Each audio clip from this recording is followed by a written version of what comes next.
नमस्कार दोस्तों, खोज की शुरुआत में आपका स्वागत है। आज हम बात करेंगे विरह के बारे में।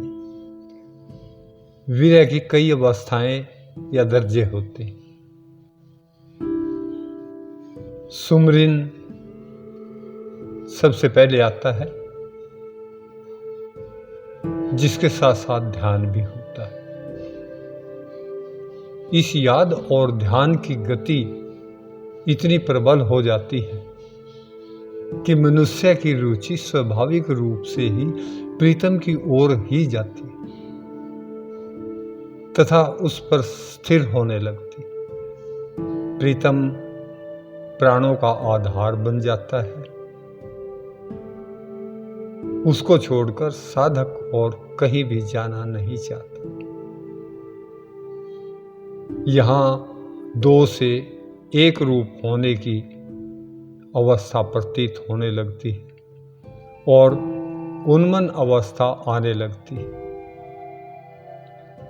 जिसमें साधक आपा भाव खोने लग जाता है और उसे अपना प्रीतम सर्वत्र प्रत्यक्ष प्रतीत होने लगता है।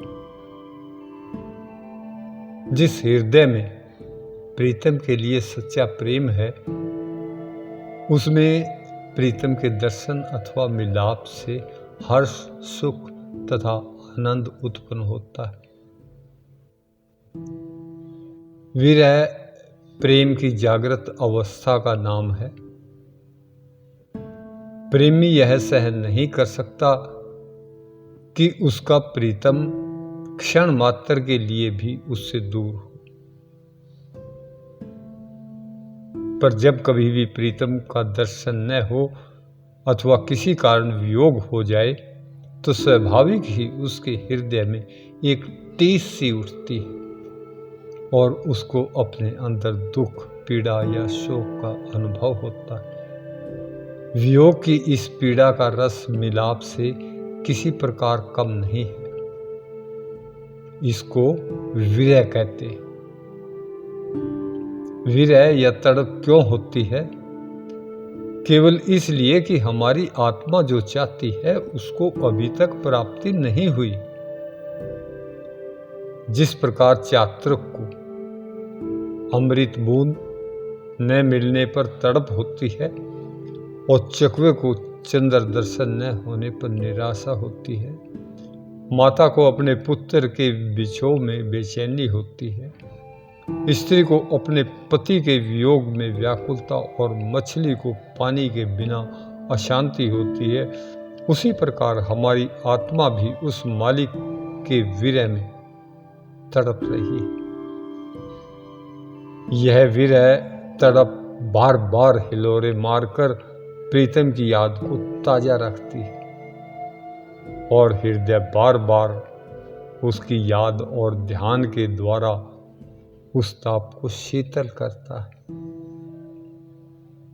इसमें सुख का अनुभव होता है।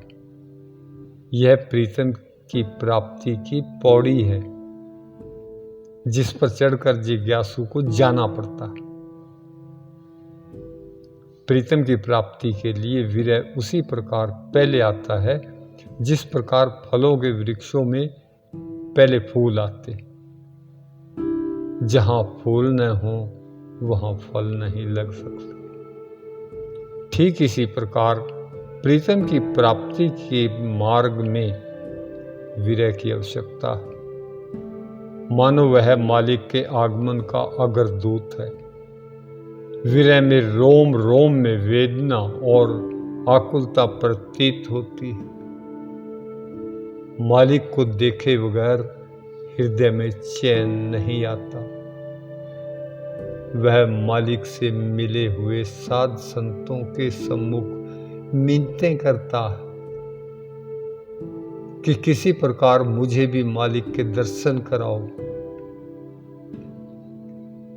अंदर ही अंदर चाह की तड़प उठती है और वह प्रीतम को देखे बगैर नहीं रह सकता।